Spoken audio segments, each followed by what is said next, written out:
Welcome to Systems Check with Naina Rana.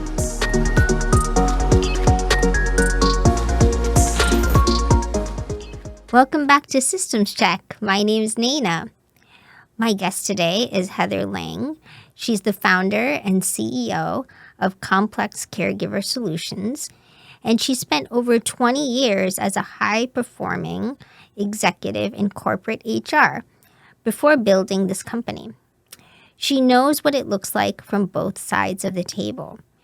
As the HR leader designing the policies and as the parent of a child with complex needs who found herself orchestrating a company-wide reduction in force on the same day her 7-year-old son was transferred from the ER to a pediatric psychiatric unit and working every single day of his 12-day hospitalization. She was technically eligible for FMLA, but she didn't take it. That story is where this episode begins. We're talking about the silent workforce crisis nobody is naming and what companies can actually do about it. Let's get into it. Heather, welcome. Thank you. I'm so happy to be here, Naina. I'm so happy to have you. So I introduced your story briefly, but I want to go back to those 12 days because I think they are the center of everything you've built since. Your son was in a pediatric psychiatric unit. You're running a reduction in force. You're technically eligible for FMLA and paid caregiver leave in Massachusetts, but you didn't take either. Could you walk me through what was happening in your head during those 12 days and what that experience broke open for you about the gap between what companies say they offer and what employees actually feel able to use? Yeah, there's so many pieces to this. I will start by saying those 12 days felt like 12 years. Even the evening before the layoff was when my son went to the emergency room, was effectively in like a holding bay. There's a wait to coordinate with insurance and have a psych bed open up. My husband stayed with him so I could get enough sleep in theory, and then execute the next day. And I distinctly remember getting up that morning, my CEO having no idea what was going on in my family the night before, casually checking in, like, are you ready? Meaning like, you ready for today? It's consequential for our company, for our employees. And at first I was like, I don't know how to answer that. And I said, I'm going through a personal crisis at the moment, but I'm going to compartmentalize and get this done. And then I'll talk to you afterwards. It just felt very odd to like deliver heavy life-altering news to 20 employees, myself, when I was, on the other side of the computer, really going through heavy and life-altering circumstances myself. I'm going to kind of answer this in a few parts. So, leading up to it, I'd say like years before, things had been hard, but they've been getting like incrementally harder for those 6 to 8 months leading up to it. Kind of looking back, it was like so incremental, so insidious. Like your baseline shifts so slowly over time, you don't quite realize it until you're there. The 6, 8 months leading up to it, we were effectively living in a 5 alarm fire. Those actually aren't my words; those are my son's psychiatrist's words. But you just keep going because what other option is there? Like I needed to parent my child. He has an older brother. I needed to be a parent to my older son. I needed to provide for my family. I needed to lead a function. People report to me. People count on me. So I had just been in that mode for so long. And so that was just only what I knew. I also think in some ways, adrenaline is helpful. It serves a function. It helped me actually get through the crisis. There were lots of emotions, as you could probably imagine, but probably more surprisingly, like there was a little bit of relief and guilt too. Relief because it was like the first time in a long time that we had a break as a family. Things had gotten so bad, like even my mother wouldn't take our son. So it kind of gave us permission to breathe for the first time in a long time. I should also just mention my son has level 1 autism, so high functioning, ADHD, and some mental health challenges. And I think that's important because what people don't talk about is that 2/3 of kids with autism are aggressive towards their caregiver. So my son was aggressive and violent for years leading up to it and got very aggressive and very violent in the 6 to 8 months or so before his hospitalization. And that takes its toll on you. I will say for a few brief seconds, I entertained FMLA, but I kind of was just in this mode of keep going. I also just didn't have the capacity in the moment to think about what was on my plate, how was I going to transition it to somebody else.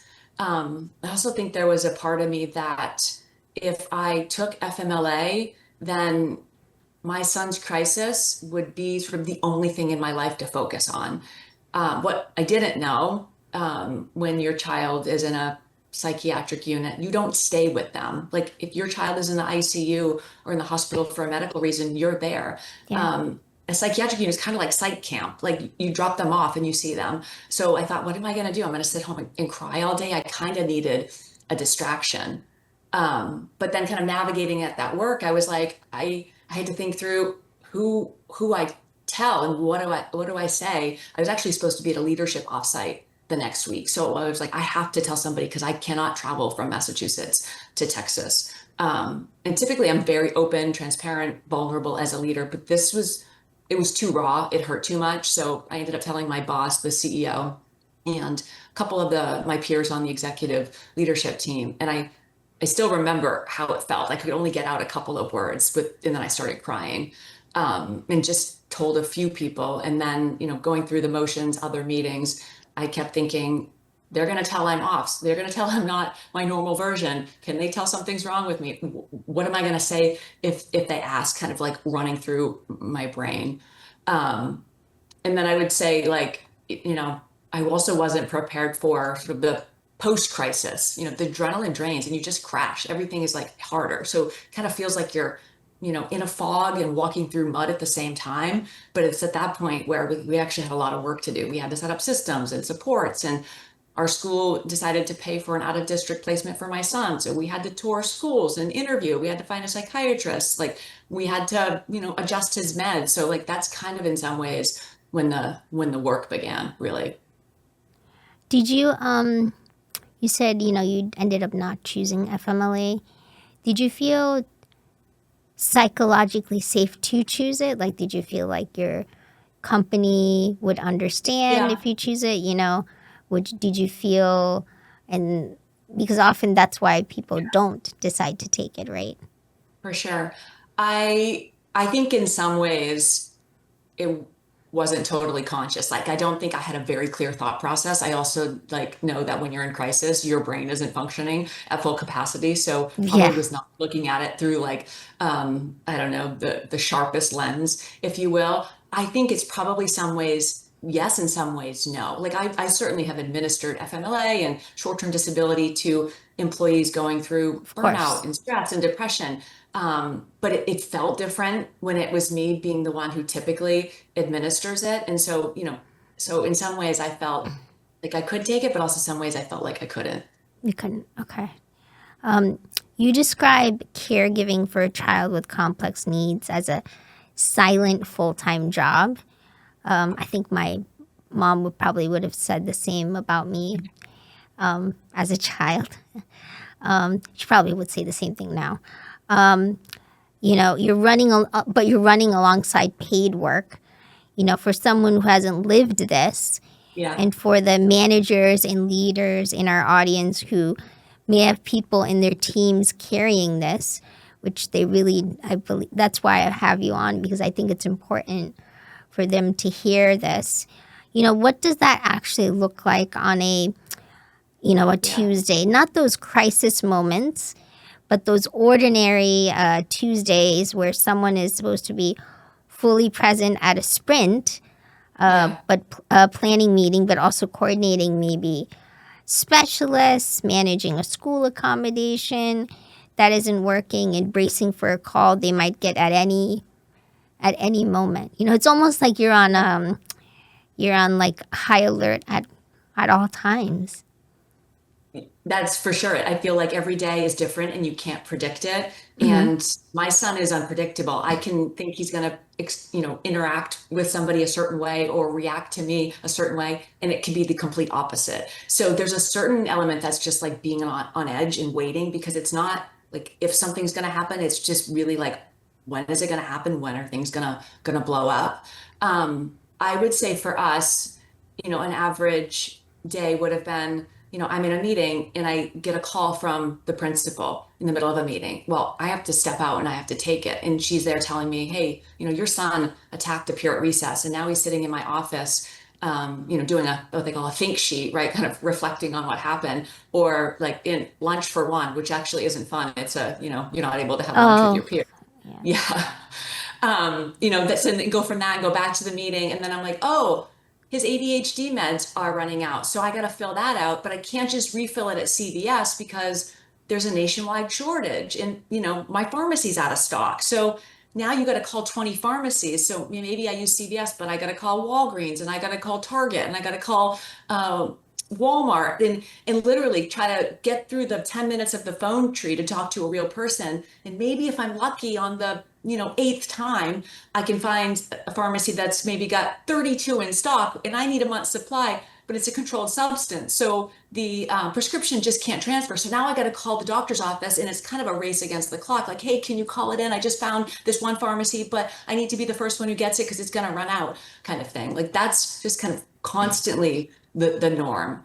And I typically work until 5:30 or 6. My son gets home 3:45-ish. We have a therapist in the house from 4 to 6:30. So there's a good chunk of time where I'm typically working, but things happen with therapists too. So if like the therapist cancels that day and there's no backup, because there's only certain people that my son is comfortable with. So like there's not an infinite sort of supply of therapists who can, sub in.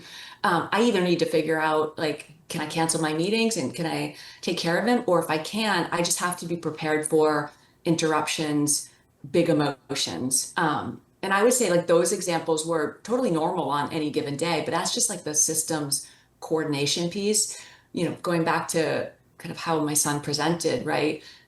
There's a mental and emotional load that daily like aggression and violence. It wouldn't be uncommon for him to be pounding on my door, literally screaming, so dysregulated when I'm in a meeting. And I'm just hoping that Google Meet's filtering out that noise and people couldn't hear what's going on. Then you kind of layer in like, oh, I'm also just a regular mom and I got to think about what are we making for dinner? And like, oh, I just have laundry that needs to be done. And my older son sort of needs, this permission slip signed for school kind of thing. So it's kind of actually, as I lay that out like that, it feels like three different jobs. It's like your paid job, it's like your complex caregiver job, and then just your parenting.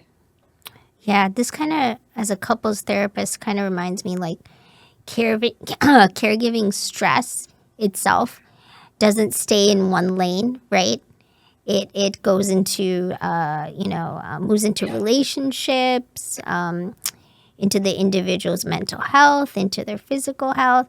So Yeah. it's not in one lane. And then the other thing you're describing there, which I think is so important for our audience to hear, you're describing medical burnout as a caregiver. You're describing balancing. I mean, I as an adult person who's disabled have to manage all of my doctor's appointments, my specialists, along with my work responsibilities and Yeah. just responsibilities as an adult. So I personally experienced that multiple times throughout my life.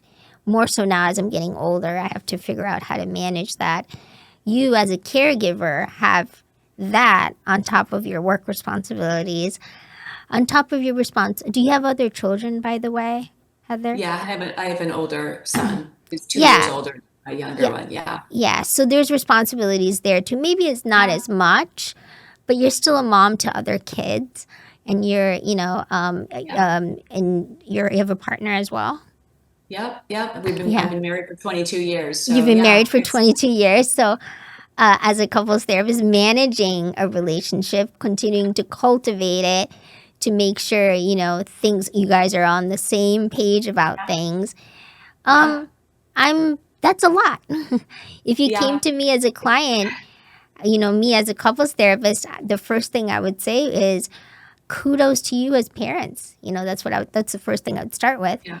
And then the second thing I would say is, of course, there's difficulties in your relationship. It's hard to manage everything on top of making sure Yeah. things here are okay. Yeah, I appreciate you saying that. It's interesting because we've had a relatively easy relationship. Mm-hmm.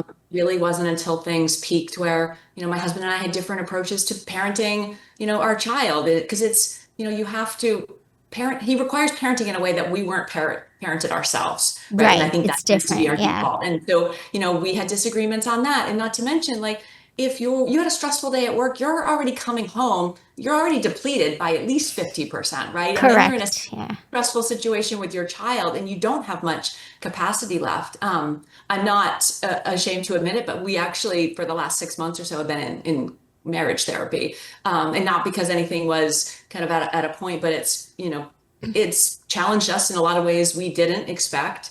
And I think, the other thing that we found out is that our bodies were so used to crisis as a baseline. When the Correct. crisis was gone, your body wants to keep it at that state. So you almost manufacture things because it's become the norm and you need to get back to the norm, which is your new baseline, which sounds really messed up.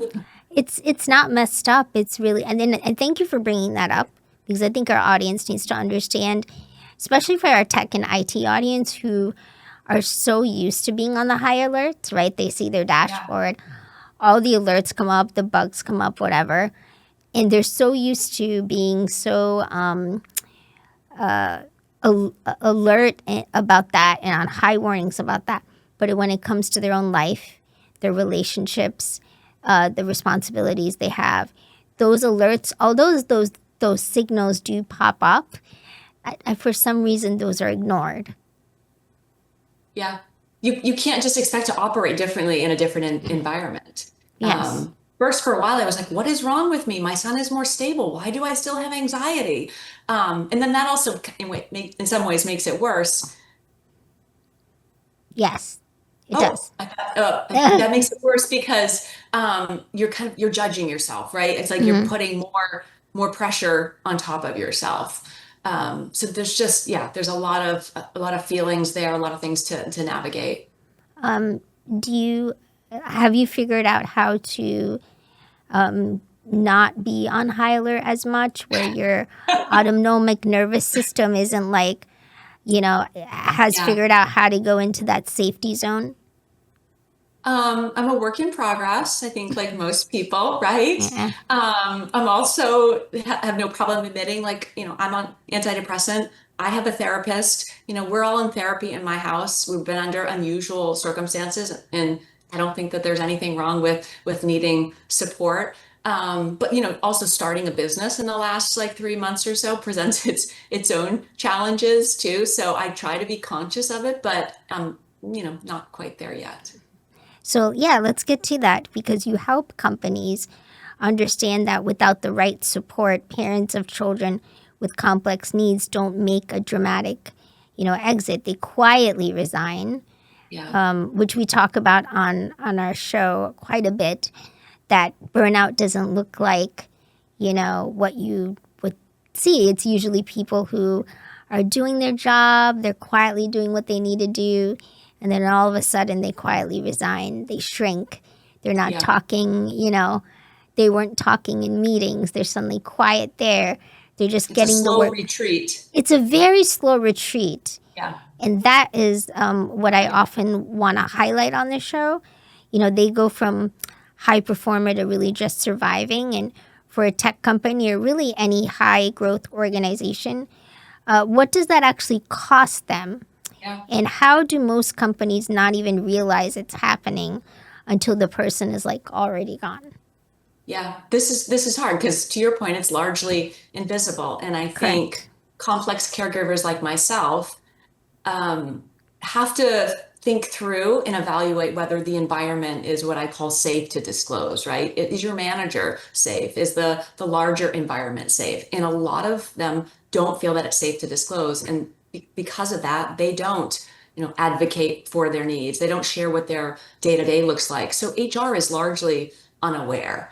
Um, as I was digging into research, because I have my experience, obviously, but I want to help families with different experiences because it shows up at work, in different ways. 90% say it's hurt their career, whether that's, didn't take a promotion, didn't, volunteer for a project, took a demotion, didn't take a job where they'd have to travel. And then 40% of parents of children with developmental and intellectual disabilities have left the job because they can't just do the juggle anymore. So Yeah.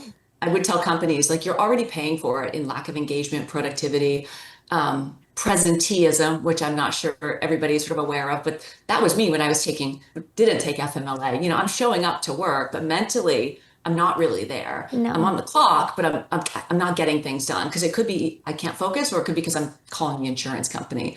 There's 5 to 9 hours a week in lost productivity for employees who are caring for children with special needs. So calculate that over the course of a year, you're probably talking 10 to 20K a year just in lost productivity. And the data isn't exactly there, so you triangulate it, but 8 to 12% of employees are probably caring for a child with special healthcare needs. Then you look at the attrition side of it, right? Because I always say people just kind of quietly leave, right? And then the exit survey, they're saying, I'm leaving for better work-life balance, because that sounds a whole lot better than saying, I need to care for my child with complex needs, or I can't juggle it anymore. But I'm also approaching this from the lens of, companies are running a business. They are interested in supporting their employees because it drives revenue, right? And when employees aren't performing, there's a loss in revenue. So, I built out a calculator to really show this, but let's just say a 5,000 person company using like a $85,000 a year annual salary, which is probably pretty low, like a 20% attrition rate, which again is probably pretty low. They're already losing somewhere between 6.5 to 12.5 million a year on attrition. So that's where it's like the invisible. These people are leaving, but they're not disclosing while they're there, and they're certainly not disclosing while they're leaving in most cases. What happens when you tell organizations the Yeah, value that, when you put a value to something, when you put this is the loss, this is what could have been preventable, this is the money that you've lost that could have been avoidable. When you tell them, is it easier to implement different ways to prevent that then when you've actually been able? yeah, Like, what's the thing that convinces yeah. them? I think it's the data, right? That's for me the opener of the conversation. Because if I, talk about, complex caregiving, and there's data now that just came out in December, so 6 months old, 7 months old, fairly recent, that 26.2% of children in the US now have what's considered special healthcare Mm, needs that are beyond typical. So it could be anxiety, it could be Down syndrome, sort of everything in between that sort of falls in that neurodevelopmental, medical, behavioral, mental health needs. So it's sitting in every organization. You've got parents in the workforce. Most families are dual income now because it's just the reality of survival. So it's sitting there. So when I'm able to break it down from a cost perspective, that's really what piques people's interest. It's the opener. yeah. Okay. You work with companies on four specific things. So benefits, policies, manager training, and ERG support. I want to go through those like practically because I think Yeah. most organizations believe they're already covered because they have like an Yeah. EAP or like a caregiver benefit buried in their open enrollment portal. What's the Yeah. difference between having something on paper and actually building a culture where a parent in crisis feels safe enough to use it? And which of those four areas do most companies like get wrong? I will say most plans are designed for the typical family or the typical parent, right? You mentioned benefits. Like I could give you a million examples on things that might be in place, but there are gaps in how it's scoped. So it's really not accessible to all parents, particularly those 26.2%. Backup childcare, for example. Let's say a parent who has, like me, a child with autism, or a parent who has a medically complex child, they can't just drop their kid off at the local Bright Horizons Center, or they can't just find any person in the Bright Horizons directory to come to their house. They need somebody with specific training, and there's a need to verify that the providers have specialists where they can handle our children. And EAPs are another example. Most of your standard EAPs are not equipped to help an employee navigate a pediatric crisis. There are specialized EAPs that you can add on to the typical ones, but on average, the EAP isn't. I know the EAP at my company was not. I mean, that's correct, actually. Yeah, Most EAPs, very simplistic. You get yeah, your traditional therapy check. Actually, in fact, as a therapist, a lot of my clients, you have a limit to your EAP, right? So you have yeah. your 6 sessions. The most I've had a client use 3 or is 5 probably, usually. Yeah, yeah, the most yeah, I've had a yeah, client is like 8 sessions. And yeah, if they have like a very big crisis going on in their life, 8 sessions is nothing. yeah, You're not yeah. going to get anything done. And eight's very favorable. I don't actually think I've heard of an employer who has 8. So yeah, Yeah, like the average 3 to 5, you're not going to get anywhere with 3 sessions. not at all. Like paid caregiver leave is another good example. There are 14 states now in DC where it's mandated, but what about the other 36 states? And a lot of the big employers in the US are operating sort of in multi-state environments. So companies really need to be offering paid caregiver leave. It shouldn't be just you happen to work for a state that offers it. Um, and then kind of to your broader question on kind of looking at these 4 areas, right? Benefits, policy, manager training, ERG support. There's a reason why I'm not coaching parents because I think we need systemic change. I think coaching parents doesn't just go that far. You're affecting one person at a time. But if we can look at it from the corporate lens, all the like the support in the systems that parents have access to, I think that's where we can move the needle a bit more. I really want people to understand that this isn't like a niche issue anymore. This is pervasive. And what we were talking about earlier, I think employees are afraid. So we need to signal that it's safe. Like companies need to send signals that it's safe, not just one, but like multiple ways, multiple times. This conversation needs to come up repeatedly. Sort of reference to benefits, policies that would benefit families like mine needs to come up repeatedly. People just generally need to feel comfortable about talking about their kids at work, and companies need to be supportive of hybrid, flexible workplaces. Let's normalize, leaving at 3 o'clock to take your kid to a therapy Hmm. appointment. Um, I for used to employees leave in at general, 2. what's that? I used to leave at 2 o'clock at work and get the Yeah, rest of my work done in the afternoon. But I want to share something though. There was this guilt factor that always yeah, happened. And so I would yeah, work an extra hour. Not that the company knew, yeah, but it was my own, like, oh, well, you're letting me go early. And yeah, it wasn't until much later, actually, even probably starting the podcast, where I said, well, no, that is my right to have that accommodation. mm, That isn't a yeah, special, favor or some sort of thing that the company's doing to me. I'm actually working to my fullest potential because I have to leave at 2 for health reasons. yeah, And so I'm able to work in my best self versus, pushing myself through at work and maybe, getting more sick or something. yeah. But I would venture to guess that you probably weren't in a work environment where you were working alongside of or for people who also were like open about, I don't know, leaving or flexing their schedule or where they work to either support their own needs or people that they cared for. Yeah, everyone, I think because it was a startup company, we all felt Yeah, like we needed to put all of our energy in. And yeah, I don't know when um, it became startup to like a but that sort of work culture, was very much embedded. And there was often, I mean, maybe that's why I became a therapist. Often I would have colleagues sit with me and say, yeah, maybe I should have worked from home this afternoon. Like, I have these issues popping up. And this only started after I started my master's in counseling, so everyone felt yeah, comfortable. And especially because I felt comfortable starting to ask what yeah, accommodations I needed. I was very forthright about it and not ashamed. And colleagues saw that, oh, Naina's still working to the best of her ability and she's available and everything. So, yeah, Yeah, I mean, you gave signals that it was safe for the other people, and that yeah, kind of going first is a little scary yeah, sometimes. I also think people in leadership roles, making it clear, communicating, "Hey, I'm leaving early because of this." Those are like signals, or like blocking time on my calendar, like, yeah. my My boss son's used to do therapy. that. Yeah. It's She was very open about it too, like saying, yeah, blocking the time, saying, I have to go to help my daughter out. And she has a doctor's appointment.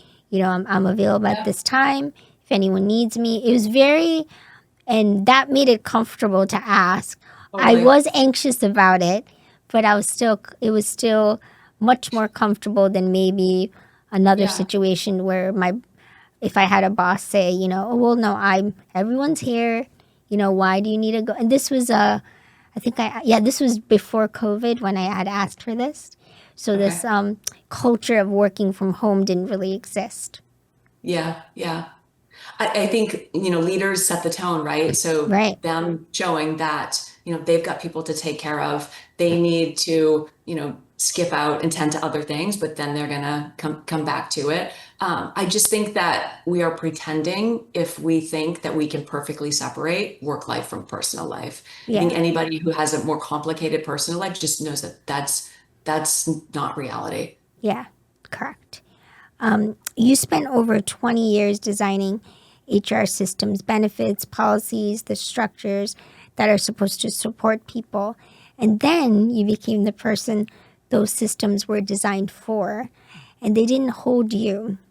What did that experience show you about the gap between how HR professionals think these policies work and how employees actually experience them?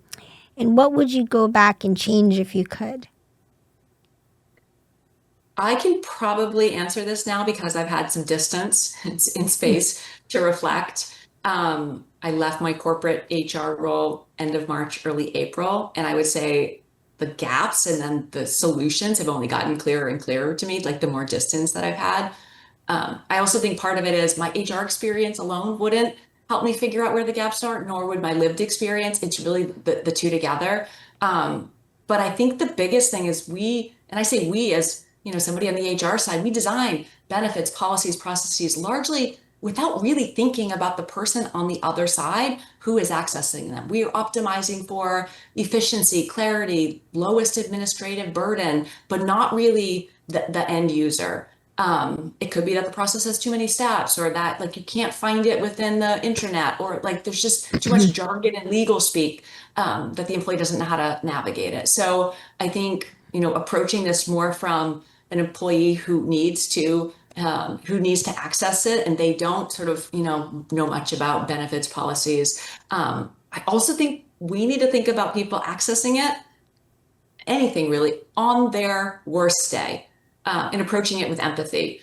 Kind of what I was saying at the beginning of our conversation, right? In some ways, when you're in a crisis, your brain goes offline. So to think that you're gonna, think through things clearly, it's just not gonna happen. So that's another sort of angle that I've thought about it from. And then on the manager side, like we train managers on, how to prioritize, how to build goals and manage stakeholders and, leadership communication. But we don't really train them enough on how to lead with trust and empathy and vulnerability, and how to tune into like the less obvious signs and kind of lean in and what to do after that.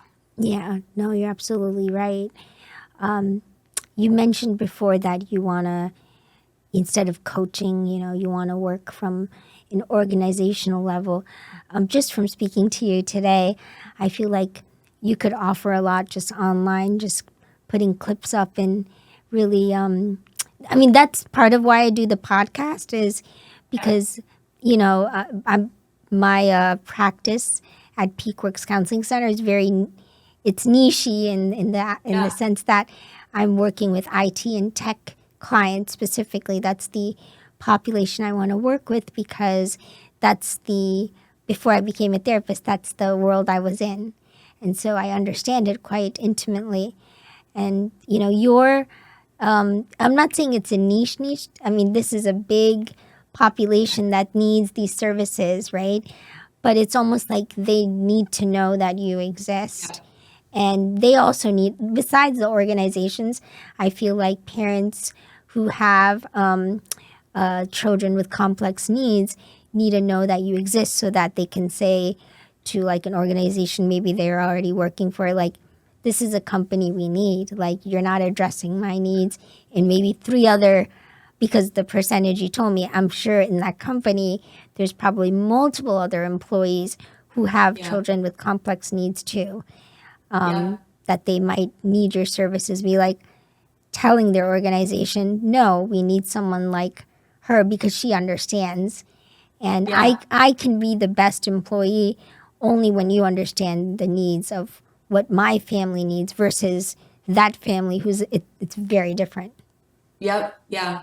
It's interesting because although I've built out a business to serve, corporate clients, I've been, putting myself out there, really making an invisible problem visible, but speaking to two audiences, right? The parents, and I've posted every day on LinkedIn since June 1st. The amount of people, parents, who've reached out to me either in the comments or they didn't feel comfortable enough. So, they got me in the DMs, but basically saying, your story is my story. I could have written that. Thank you. I feel seen for the first time. Keep talking. So that tells me something. Like, there's nobody really solving this problem, which surprises me because there's all this effort on supporting neurodivergent employees, which we need to do, wholeheartedly agree. Like, diversity in the workplace, supporting disabled employees, supporting parents who are going out on parental leave, coming back and kind of needing to navigate that and, pumping and all that. But nobody's really talking about the employees who are raising the children with complex needs and what they need, both for their children and for themselves. Yeah, no, you're absolutely right. Before we close, I want to speak directly to the person listening who's in the middle of this right now. They're holding a demanding job and a child with complex needs, and they haven't told anyone at work because they're afraid of what it will cost them. They're exhausted in a way that a weekend off doesn't touch. What do you say to that person, not as a consultant, but as someone who's been exactly there? I first have to say, this question alone, like I can feel myself kind of choking up and getting a little I see emotional. it. Yeah. I'm just thrown back into the thick of it. I would say my son's probably been stable for the last 9 months or so, not been violent for the last 5 months. I appreciate the place we're in every single day. I think I can talk about it now because I kind of joke, not joke, that I'm out of my trauma cave, but it's still not far enough away that I still don't feel it. So that's why I'm able to talk about it now. But I remember being in the thick of it. I would first say, like, you're not alone. You're not the only one going through this right now. I know it feels like it, but you're not. And there's nothing wrong with you, your child, or your family. And I know it's easier to isolate and retreat. That's my default mechanism, but it's actually not helpful in the moment. You need to find support, community for like both your child, build a team, assemble a team of specialists who can support your child, but also for like you and your own mental health, and whatever that looks like for you. I mean, I shared I'm on antidepressant. I have a therapist, also a big advocate of sort of whatever your financial position is, like, outsource, get help wherever you can. Um, I'm also, I would say, like, you're on a journey that's, you're playing a long game and there's a lot of ups and downs. And it's not going to always be this hard. I know it feels like it. When you're in a season that's testing you, it's kind of like buckle up and like hold on and just get through it. But when the load lightens, there's a moment of ease because it will be there. I don't know how long it'll be, but it'll be there. Like, just stop, be present, appreciate it, soak it in, like celebrate the wins where you can. Take a mental snapshot, even actually, a picture on your phone, like that'll give you hope, like on the bad days, just to know that it's there, you've been there before, it's something to look forward to. That's kind of the place that we're in right now. Yeah, I would say as a therapist and someone who navigates, my own health challenges, sometimes the loneliness the weight of it is Yeah, just, it's hard. And so it is often hard. it's not someone saying, oh, these are the policies that need to be implemented. It's just that one person that says, oh, I see it, Nina. I see you Yeah, and I see what, and they don't even have to say, I'm not a big fan of like, poor you or I'm so, it's more so I see you're struggling, Nina. Like, yeah, I see, do you want to sit down and talk about it? Or, can I yeah, offer any resources for you? And I love those people because they're taking the time to maybe get yeah, out of their bubble, which is quite difficult right now in the economy we're in and the times we're in. And it's very understandable. So, anytime a human being takes the time to step out of their own bubble and recognize your struggle, whatever it may be, I always yeah. find that very profound. Me too. I don't know about you, but I usually say, no, I don't need your support. That's also something I'm working on. But even just the offer of it feels supportive and reassuring, even if I don't take them up on it. Just knowing somebody like cares enough. Like it's kind of like an invisible hug. Yes. So, as someone who's disabled, I always accept the help, which I cannot obviously do certain things on my own. But when it comes to like the emotional part, I always say I have a therapist. That's usually my answer to people, and often it's because maybe as a therapist, I always have that hat on. I don't want to burden other people, Mm, and the idea is I don't want you to take half my weight and put it on you. yeah. But I also believe in the human experience of sharing each other's burdens too. Yeah. So it's always in conflict. It's the sort of philosophical viewpoint that I have versus my own experience as a disabled woman. It's Yeah. interesting. Yeah, I feel that. I feel like I've only started to learn in the last year that me opening up doesn't burden somebody, but it actually, they appreciate it. They feel like you trust them. It actually is in some ways like a gift to them. And It I, does, yeah. yeah, I had the hardest time sort of thinking about it from that perspective for a while. Yeah, it takes a moment. I would say Yeah. my mom as a caregiver, she had to accept that I am now an adult. And it took her years, right? To say, Yeah. okay, there are just some things that Nana does not need me for anymore. And so her role as a caregiver started to unravel. And she had to sit with who am I as just me without Her being the care, identity. Yeah. right? So that's Yeah. and I would say I can give a short example of that. When I went on vacation on my own on a cruise and I hired an aide to come with me and my mom did not come. In the first couple of days, she was very struggling emotionally. What does Mm, that mean now that I'm no longer a caregiver? yeah. And I kept telling her, well, no, I'll always need your help as a mom, though. And I think when that sort of clicked for her, she said, oh, I'm not Nina's caregiver. I'm her mom. And I'm always going to be her mom, just like I'm always going to be a mom to my other two kids. Yeah. And the two don't have to be synonymous with each other, the Yeah, caretaker. Yeah. Yeah. exactly. And when she was able Yeah. to separate the two, and then also realize at the end of the day, Nina will need help with things at times. And so her motto in our family is if Nina needs anything, she'll let you know. Don't bother her, which I is a love new that. thing. She tells Yeah. everyone Yeah. that. She's like, oh, wait, Nina didn't ask something. I'm like, you guys need to stop bothering Nina. If she needs something, she'll let you know. Well, she should be proud of herself for getting there. It's hard. Yeah.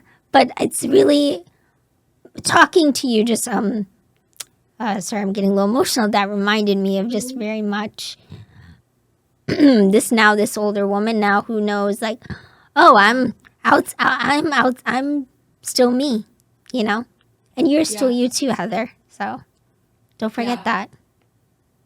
Yeah. My son's 9. He just turned 9 a couple weeks ago. So we're a little bit removed from that journey, but kind of like what you were saying, it's gonna be a different journey then than it is now. And Yeah. we just have to to both be able to flex and evolve. Yeah, and although yes, your son's 9, every year it's going to change, right? Yeah. You're going to need to Yeah. adjust. There's going to be new things. There are going to be new things he can handle on his own, you know. And then, but I think the way you're going about this is just so wonderful and a great example of how, as a family unit, and then also within the family, the different relationships, how you're making sure that it continues to strengthen. I appreciate that. And It's yeah. constant vigilance and effort. So Yes. I also, in some ways worry about my older son because he's the under the radar sort of easy kid who can get overlooked. So I have to very consciously make sure that I'm spending time with him and praising him sort of as much, as I do my younger son. So Yeah. And the advice that I give families is do like a family check in.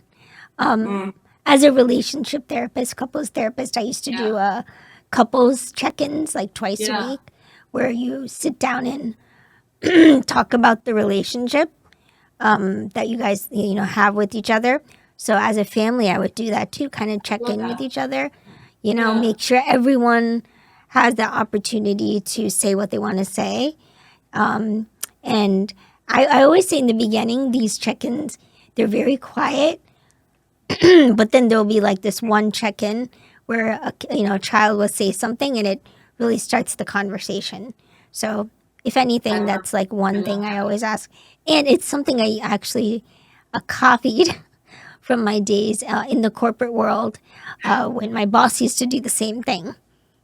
I love that. I'm going to take it because we have a few sort of rituals in place because dinner time is not a time for us to connect because with the kid with severe ADHD, he doesn't actually sit at the table. And we've decided not to force it because we've learned to pick our battles. That's probably a whole other Hmm. conversation. But, we go out to dinner every Wednesday night as a family and the kids pick it. And then we try to, once a month, each parent has one kid and does a date. And then the next weekend we flip it so that there's like some one-on-one time built in. So just, connection points that everybody kind of comes to expect. But I Oh, like I like the family meeting too. I mean, and you could do it. Not you don't even have to sit at the table to do it. It's like That's true. yeah. I mean, I do it in the car. I Yes. make sure Yeah. it gets done because I've Yeah. realized then I'm not missing things when you have a Yeah. big family. And like you said, no one's then goes under the radar, Yeah. and everyone gets the opportunity to say what's on their mind, or often, even kids have something that's been on their chest that they not sure Yeah. if it's okay to share or not. I And love the so, car idea, especially with kids with autism who don't like to make eye contact. The car is actually a lot safer to talk because, if I'm driving and my son's in the back, we can't make eye contact, obviously. So I might try it in the car. yeah, I mean, that's what the best Yeah. environment for your family. Yeah. Love For it. my family, it's sitting down and drinking a cup of Nepalese tea and then having the conversation because Yeah. food is a connector in our culture, right? And so my trick is like, all right, let's make something everyone likes or like a tea, and then everyone's a little more readily open to saying Yeah. what's on their mind. Yeah. Love it. You can adapt it anyway. Exactly. All right. Yeah. Um, Yeah. so, two audience to close with for the caregiver who needs community and support right now, and for the HR leader, people ops director, or founder who heard this episode and wants to build something better for their employees. Where do you send each of them? And then, where can people find you in Complex Caregiver Solutions? Yeah, appreciate that. So I'm on LinkedIn every day, posting real, honest, very vulnerable content. And I'd say I speak equally to the parents, but also to the people managers, the HR leaders, and pointing out where the gaps are. And then more importantly, like where the solutions can be found. Also find me at complexcaregiversolutions.com and then email as well, just Heather at complexcaregiversolutions.com. Okay, thank you so much, Heather. All the clips from this episode will be also posted on LinkedIn, and we're gonna, of course, connect Heather on there as well, so that anyone who sees the clips will be able to see your LinkedIn page right away as well. Perfect. Thank you. No, of course, Heather. This was such a wonderful conversation, and I wish during my time, while I was working in the corporate world, I knew someone like you existed because, often there's this anxiety that I would have when I had to go to my leader or anything like that. Thankfully, I had a wonderful, badass woman boss who, encouraged me to pursue things that I had doubts about. As someone who was the only disabled person on staff who had to ask for very interesting accommodations.